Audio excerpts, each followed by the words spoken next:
No one joins the military with the illusion that they are entering a safe profession. By its very nature, warfare requires bravery in the face of sometimes unrelenting danger. But certain positions are much more hazardous than others.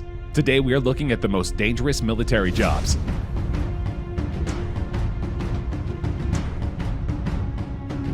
Who is tasked with saving Navy SEALs when they're in trouble? This unenviable task often falls to pararescue jumpers, who climb and dive from insane heights in order to save those in need. These highly trained experts take part in every aspect of the mission and are skilled parachutists, scuba divers, and rock climbers. And they are even Arctic trained in order to access any environment to save a life when they are called to do so. Training is extremely challenging both physically and mentally, but if you graduate and wear the maroon or scarlet beret, you will be one of the most highly trained combat medics in the world, able to handle the most stressful situations with ease. Some even refer to these soldiers as guardian angels because they keep their comrades safe in all situations. The unit traces its lineage to 1943 during the Second World War. A C-46 had failed, and the dozens of airmen it carried had bailed out over the jungles between China and present-day Myanmar. The only route to reach the men was by air, so 2 medical corps men parachuted down and stayed with the men for over a month, tending to injuries until they could reach safety. By the Vietnam War, pararescue was an official unit, wearing its signature maroon beret, the color a symbol of its blood sacrifice, and its insignia, an angel cradling an earth. The official motto, "These things we do that others may live."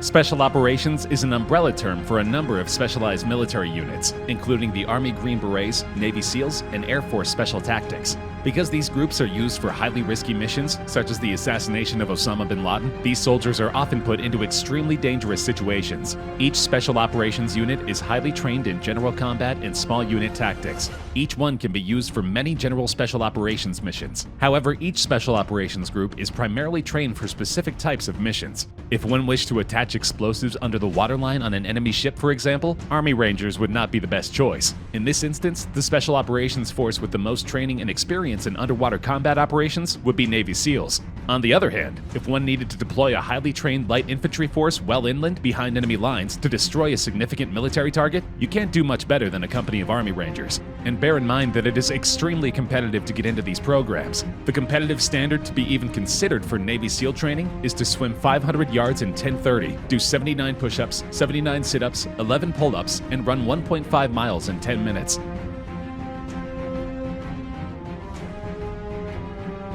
This one should not come as a surprise. The Bomb Disposal Unit is tasked with dismantling explosives when they are found in a threatening area.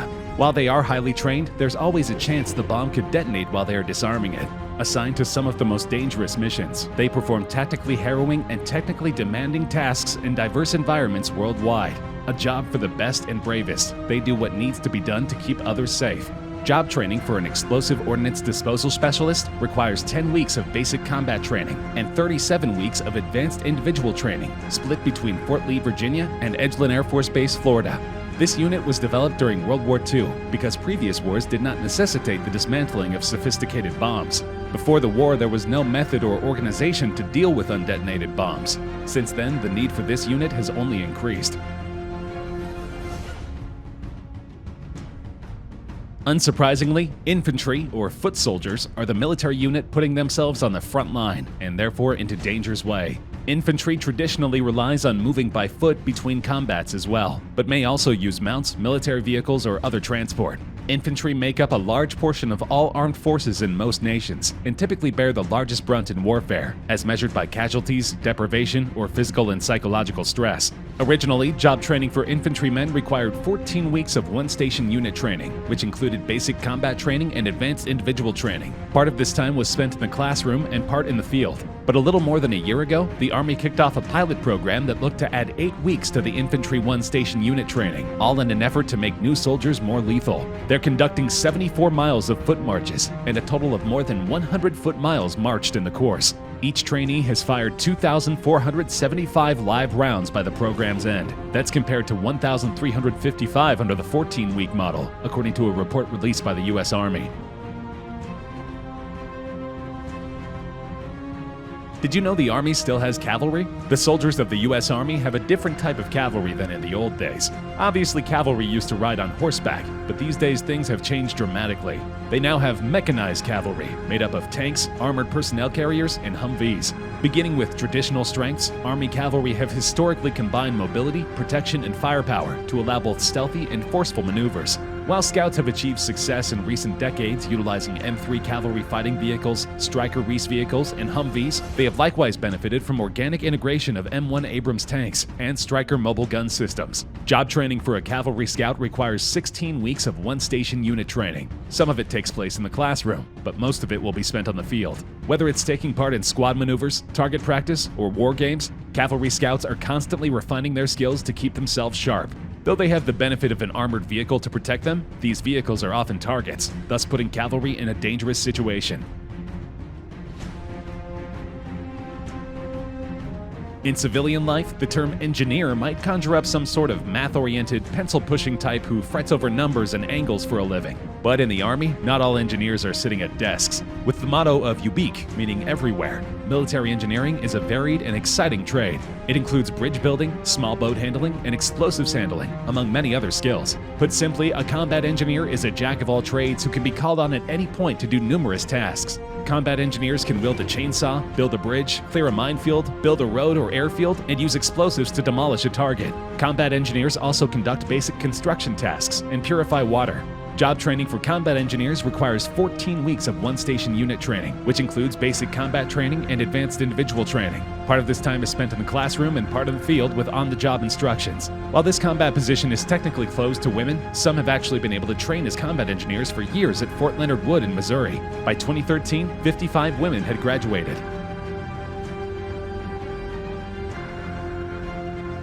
Artillery soldiers go through the same basic training as everyone else, but they have a very specialized training afterward to help them gain a specific skill set. The operation of an artillery howitzer is a complex task that requires several components that need to be integrated. The crew of the howitzer usually does not see the enemy position on which they are executing artillery fire. The artillery pieces are organized in batteries that are located deep behind infantry positions. Forward observers are the ones who actually visualize the target and relay target coordinates to a fire control center, which transforms the data and computes gun parameters that are introduced by artillery crew members into howitzer settings. Some artillery officers spend a lot of time in field training exercises, where they work, eat, and sleep outdoors and in tents. Others live and work aboard ships. Artillery and missile officers may work in locations such as underground launch command centers or submarines. This means they are often in exposed or uncomfortable situations, which makes it hard to defend themselves, especially when the enemy is usually not visible. You've probably heard the term medic on TV or at the movies. Something terrible happens on the battlefield, and as smoke begins to clear and the troops retaliate, you hear soldiers calling medic while standing over the wounded. But what is an Army medic, and what does he or she do? You might assume that the medic in Army medic is simply shorthand for a doctor or nurse, part of the medical staff. But medic is actually an official job within the US Army with a specialty listing. A medic is not a nurse or a physician, but a healthcare specialist trained to give basic medical treatment and take care of soldiers in emergency situations. Although there are similarities, Army combat medic training and civilian medic training are two different things. The main difference between EMT training and Army medic training is that Army medics are trained to provide medical assistance in combat situations and can do trauma care that is beyond the scope of a civilian medic. Job training for a combat medic specialist requires 10 weeks of basic combat training and 16 weeks of advanced individual training, including inpatient care. Transportation soldiers keep the Army moving. During basic training at the transportation school, soldiers learn how to operate and maintain Army tactical trucks, material handling equipment, and watercraft. The Transportation Corps is responsible for moving supplies, troops, and equipment anywhere on the globe. During war, the Transportation Corps utilizes trucks, boats, and airplanes to provide extremely fast support to the combat teams on the front lines. Transportation officers are experts in the systems, vehicles, and procedures in moving troops and supplies in the Army. Though it may sound cushier than other Army jobs, transportation officers are tasked with moving supplies through extremely hazardous areas that often lead to casualties.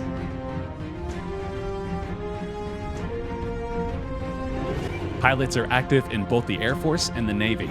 Though their job descriptions are similar, naval pilots often take off from aircraft carriers and pursue conflicts over water, whereas Air Force pilots are more often found fighting over dry land. but their missions are not always violent. Military pilots perform a variety of duties and may, for example, transport military cargo and passengers. They may conduct reconnaissance missions, where high-flying, photographically equipped aircraft are used. They could be involved in aerial combat, where fighter aircraft are used as weapons platforms. Fighter pilots, on the other hand, undergo specialized training in aerial warfare and dogfighting, close-range aerial combat.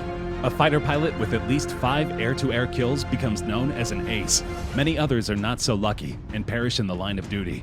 Fighter pilots are one of the most highly regarded and desirable positions of any Air Force. Selection processes only accept the elite out of all the potential candidates. An individual who possesses an exceptional academic record, physical fitness, healthy well-being, and a strong mental drive will have a higher chance of being selected for pilot training. Candidates are also expected to exhibit strong leadership and teamwork abilities. As such, in nearly all Air Forces, fighter pilots, as are pilots of most other aircraft, are commissioned officers.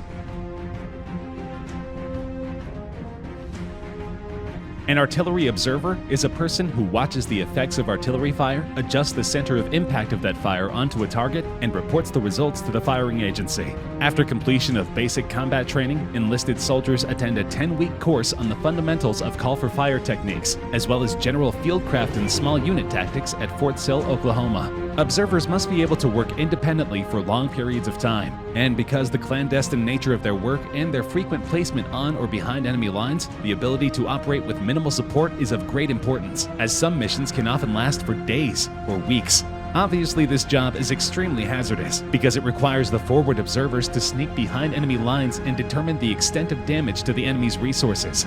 As a result, many brave artillery observers lose their lives in the line of service.